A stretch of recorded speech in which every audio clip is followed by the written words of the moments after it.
Hello student, I am Assistant Professor Miss S.V. Jagtap from DG College of Commerce Satara. Welcome to the online lecture. In today's lecture, I am going to teach you the liquidity ratios and activity ratios. First, I am going to teach you liquidity ratio. Here, liquidity ratios measure the adequacy of current and liquid asset and help to evaluate the ability of the business to pay its short-term debts. The ability of a business to pay its short-term debt is frequently referred to as short-term solvency position or liquidity position of the business. Short-term creditors like supplier of goods and commercial bank use liquidity ratio to know whether the business has adequate current and liquid asset to meet its current obligation. Means here liquidity ratio measures the current and liquid asset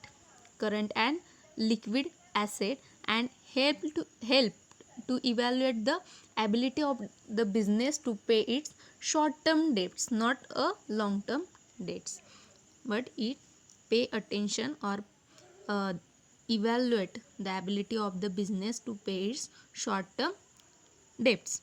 The ability of the business to pay its short term debts is frequently referred as the short term solvency position or liquidity position of the business.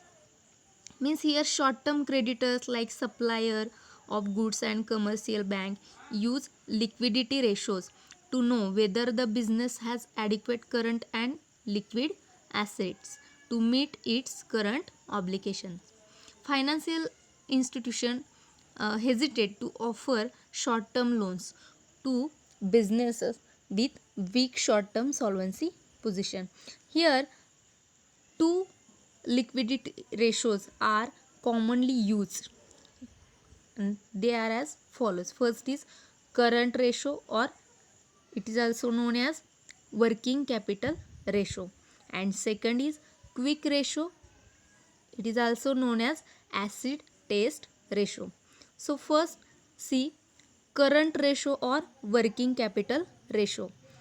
The term current ratio refers to the liquidity ratio that help in determining whether or not a company has enough liquidity as its disposal to cover its short-term financial obligation. In other words, this ratio shows how efficiently a company has built its current asset by leveraging its current liabilities. Means here current ratio is the liquidity ratio that help in determining whether or not a company has enough liquidity at its disposal to cover the short term financial obligations. Here the ratio shows how efficiently a company has built its current assets by leveraging its current liability, and the ratio is given here current asset divided by current liabilities. This is a ratio of current ratio or working capital ratio. Second is quick ratio. Quick ratio is also known as acid test ratio. So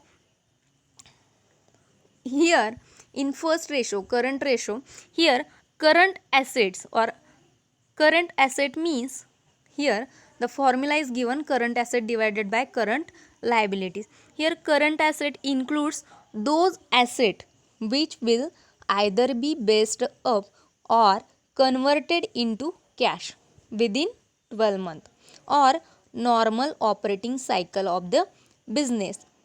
Or current asset includes cash and bank balance plus marketable securities, bills receivable, prepaid expenses, advance payment of tax, and working progress, and also involve sundry debtors and inventory. Here inventory means stock. So these are the current asset. And second is current liabilities. The current liabilities are to be paid within 12 months from the date of balance sheet. Or current liabilities are the sundry creditors, bills payable, outstanding expenses, short-term borrowings, proposed dividend, unclaimed dividend, or provision for taxation. These are the current liabilities. So, the standard current ratio is 2:1. It is a standard ratio of current ratio or working capital ratio. The standard is 2:1. Here 2:1 means the current asset are 2 or current liability will be 1, means standard current ratio is 2:1. Second is quick ratio. Here quick ratio is also known as acid test ratio. So the quick ratio is an indicator of a company's short-term liquidity position and measure a company's ability to meet its short-term obligation with its most liquid asset. The acid test ratio or quick ratio or liquidity ratio, the formula is given here. The formula is quick ratio is equal to, or acid test ratio is equal to, quick or liquid asset divided by liquid or quick liabilities. And the quick ratio standard, here standard ratio is given 1:1. So these are the liquidity ratios. First is current ratio or working capital ratio. Second is quick ratio. After that, I am going to discuss the next ratio is activity ratios. Here activity ratios is also known as turnover ratio. Activity ratios is also known as turnover ratio. The turnover ratio or activity ratio measure the efficiency of the firm or company in generating revenues by converting its production into cash or sales. Generally, a fast conversion increases revenues and profits. So here activity ratios show how frequently the assets are converted into cash or sales and therefore are frequently used in conjunction with liquidity ratios for a deep analysis of liquidity. So some important activity ratios are here. Some important activity ratios are here. First is inventory turnover ratio. Second is account receivable ratio or receivable turnover ratio or debtors turnover ratio. After that, third is fixed asset turnover ratio and last is total asset turnover ratio. These are the activity ratios. So let's see one by one. First is inventory turnover ratio. Here the inventory turnover ratio, the formula is given, cost of goods sold divided by average inventory. Here inventory is one of the major important factor for tracking the manufacturing company. Movement in inventory gives a clear picture of the company's ability to turn raw material into finished product. In order to track this movement means here the turn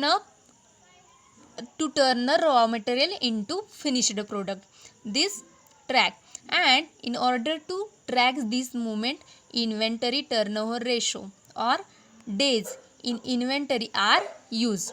So its formula is cost of goods sold divided by average inventory. Second is receivable turnover ratio, means receivable turnover ratio is also known as debtors turnover ratio or account receivable or average daily sales.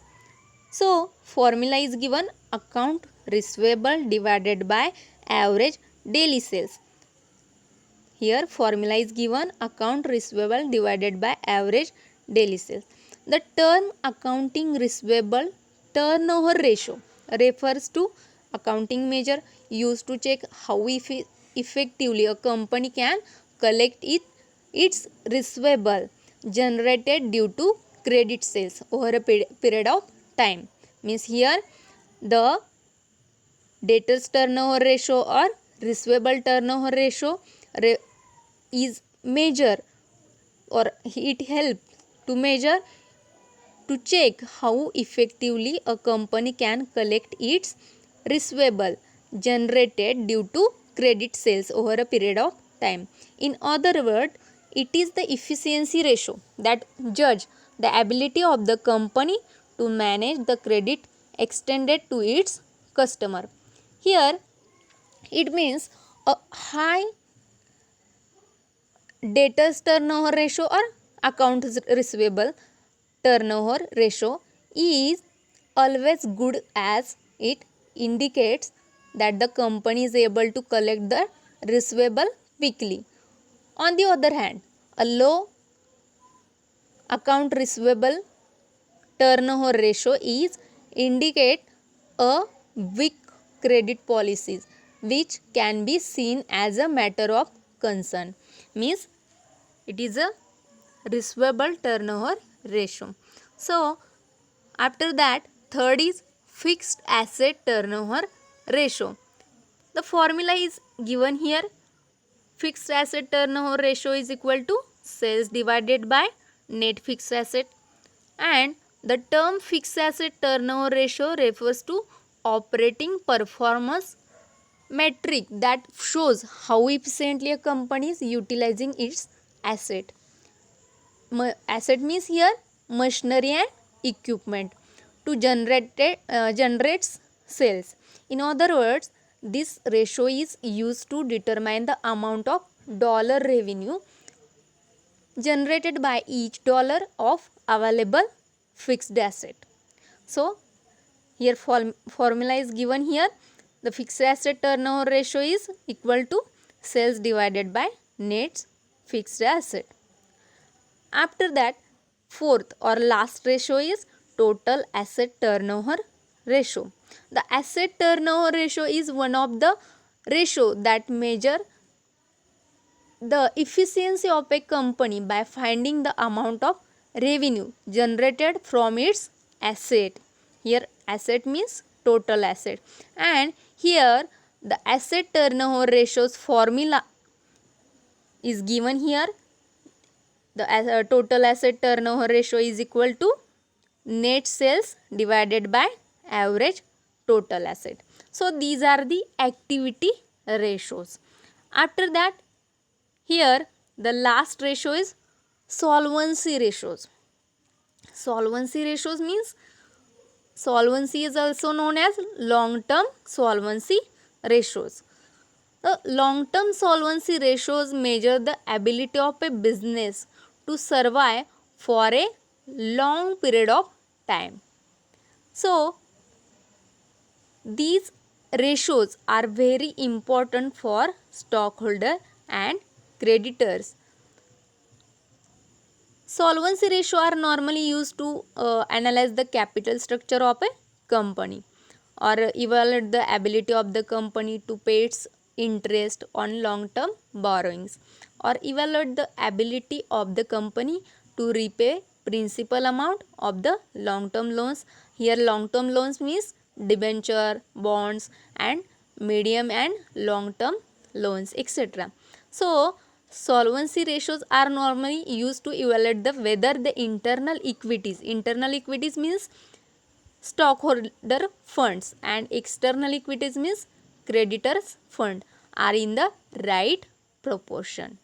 So some frequently used long term solvency ratios are given below. Here the difference is given, liquidity or solvency. First we have to see the liquidity ratio. Liquidity means a firm's ability to meet its short term obligation, and solvency means a firm's ability to sustain its activity into the long term. So that is difference in between the two concept, liquidity and solvency. So let's see, some frequently used long term solvency ratios are given below. There are four ratios. First is debt to equity ratio, second is proprietary ratio, third is fixed asset to equity ratio, and fourth is capital gearing ratio. So these are the solvency ratios. Solvency ratios, and solvency means here solvency is also known as long term solvency. Here long term solvency, and solvency ratios measure the ability of a business to survive for long period of time. Here the ratios are, first is debt to equity ratio, and the debt to equity ratio, the term debt to equity ratio refers to the financial ratio that compares the capital contributed by the creditors and the capital contributed by the shareholders. Here debt to equity ratio means financial ratio. It is financial ratio and it compares the capital contributed by the creditors and the capital contributed by the shareholders. In other words, the ratio capture the relationship between the fraction of total asset that have been funded by the creditors and the fraction of the total asset that have been funded by the shareholders. The formula for debt to equity ratio can be derived by the dividing total liabilities by the total equity of the company. Mathematically, it is represented as debt to equity ratio is equal to total liabilities divided by total equity. Second is proprietary ratio. The proprietary ratio measure the amount of fund that investor have contributed towards the capital of a firm in relation to the total capital that is required by the firm to conduct its operation, day-to-day operation. Here the formula is given, proprietary ratio is equal to total equity divided by debt plus equity. And the third solvency ratio is given here, fixed asset to equity ratio. The fixed asset to equity ratio measure the contribution of stockholder and the contribution of debt sources in the fixed asset of the company. It is computed by dividing the fixed asset by the stockholder equity, and here the formula is given, the fixed asset to equity ratio is equal to fixed asset divided by stockholder equity. And last solvency ratio is here, capital gearing ratio. Capital gearing ratio. Here closely related to solvency ratio is the capital gearing ratio. The capital gearing ratio is mainly used to analyze the capital structure of the company.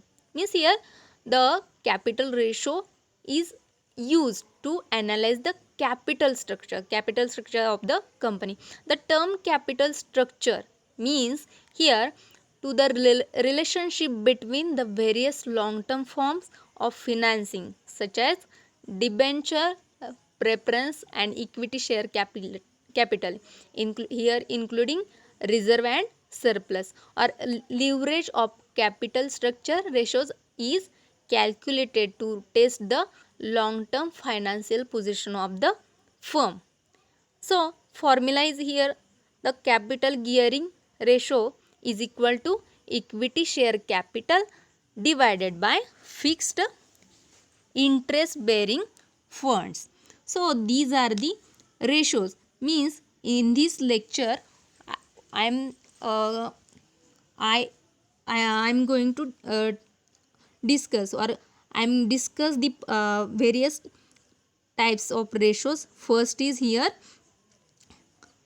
liquidity ratio, after that activity ratio, and last is solvency ratio. So these are the ratios of financial financial ratios are here. So thank you.